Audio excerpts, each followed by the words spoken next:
So today I'm going to be showing you an easy, streamlined, simplified version of beef bourguignon that you can just make easy peasy without the stress that typically comes with it, without sacrificing on the flavor. To make my life extra easy, I prepped my vegetables last night. So I have some peeled and roughly sliced into large portion carrots.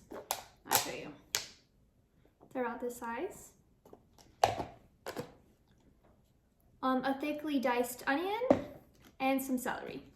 The size doesn't really matter because the onions and the celery are going to be cooked in the roast to give it flavor and then extracted. The carrots we are going to eat.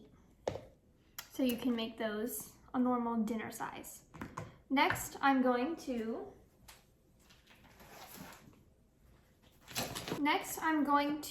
cut my pot roast into large portions. I'm probably going to do this in 4 large pieces for one pot roast, and I do have 2. While I'm prepping the beef, I'm going to put some cold bacon in my cold Dutch oven and cook that on low to render out all of the fat. And then I'll take the bacon out and sear the beef in the bacon fat. Okay, I just got done prepping the 2 chuck roasts.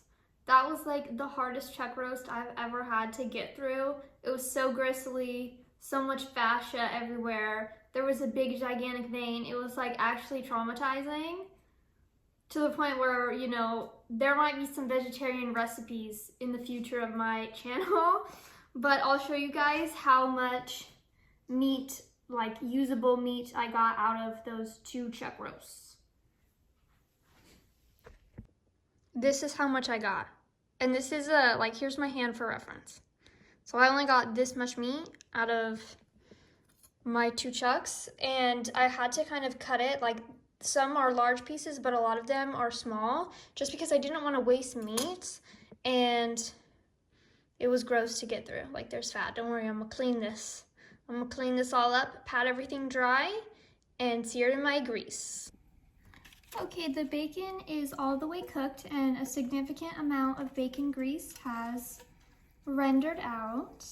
I'm gonna take the bacon out, and I'm gonna sear the beef now. I have to kind of wait for my oil to reheat up because it was taking me so long to get through those evil pieces of ground beef. Oh, I almost forgot to salt them. So here they are now dried. I'm gonna just salt them. Don't put any other seasonings on them or else it'll burn.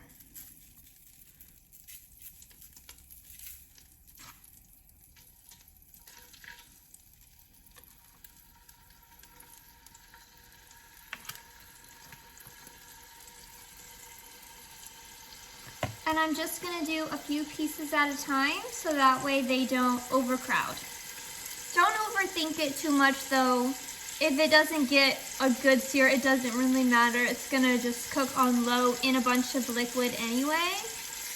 And I'm doing the larger pieces first, and then I'll do the smaller little pieces last, obviously. That makes a lot of sense, right? Okay, the end of my searing is pretty much done. It's almost starting to burn the fond on the end of the pan. It hasn't burnt yet, but obviously if you burn it, there goes your dinner. So it's gonna have a little bit less of a sear than I want, but I'm gonna start to deglaze the pan. In goes my onions. And now for some red wine. I'm gonna do these 2 little bottles of these little mini Cabernets. I had to sear in multiple sessions, so I'm gonna put back this beef and the drippings.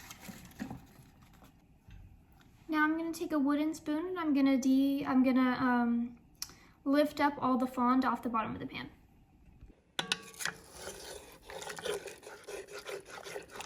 Just get your spoon and scrape the bottom. There was a bunch of stuff sticking to the bottom. That's really delicious, called fond.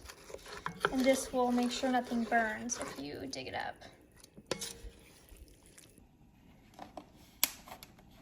Now for the rest of the vegetables. Celery.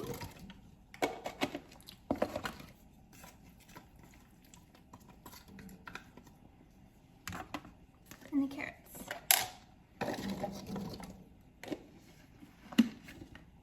Since I was trying to make this recipe easy on myself, I'm going to use jarred garlic, aka jarlic. You can use fresh if that is your desire. I'm going to do 2 big tablespoons.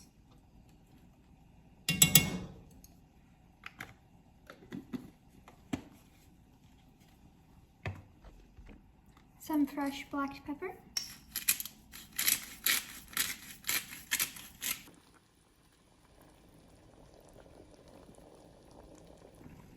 Typically you would use about a tablespoon or 2 of tomato paste, but I forgot to buy some, so I'm going to use 1 little can of tomato sauce.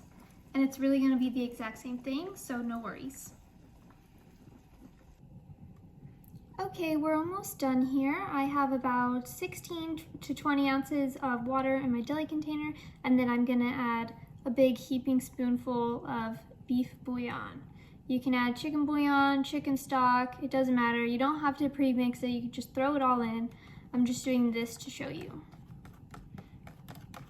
And you're gonna wanna add enough water so that way it covers the meat.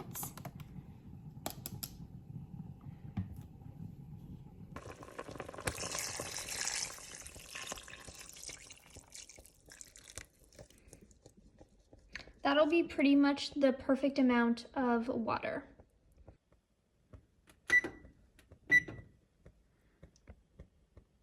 Now for the herbs, I'm going to put 3 small bay leaves and a little bushel of thyme that I tried to tie with another piece of thyme. So hopefully that stays in there. And lastly, I'm going to add the tiniest little pinch of these pre-ground red pepper flakes. I like to grind them so it can be in a more even flavor and a more even distribution of the spiciness. And I'm just going to put a little tiny bit to amplify the flavor.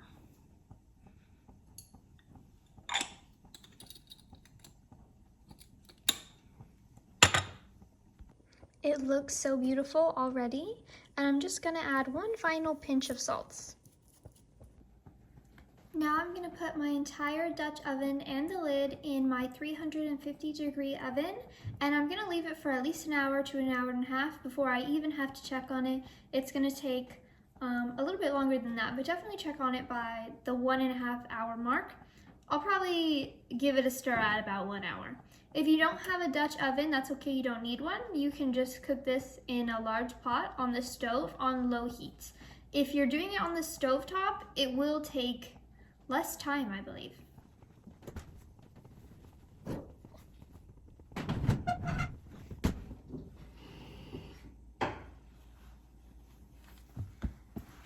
Whew, I forgot to turn the stove off before I grabbed that and put my head next to the oven, so luckily I'm not on fire right now. But yeah, pretty easy. Pretty easy if you don't count all the things that went wrong. Okay, I'm back after 1 hour. The time just flew by like it was nothing, and I took my Dutch oven out. Ooh, it looks so good and it smells so good. This looks so delicious. Obviously we can skim out any fat that's in there, so don't worry about that. Now I'm gonna squeeze the meat to kind of see how it feels.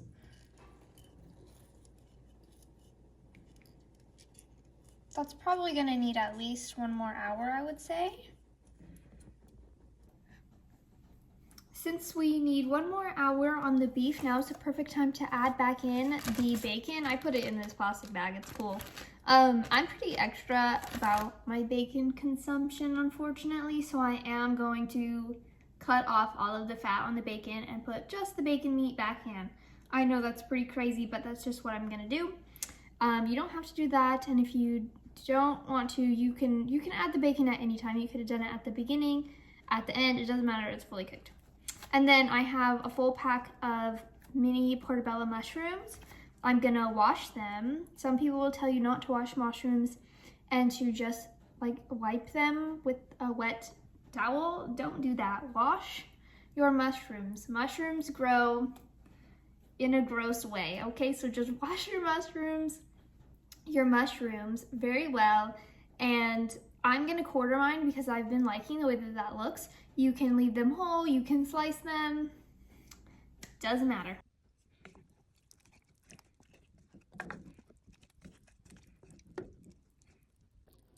This is what my stew is looking like after that second hour, so 2 hours total.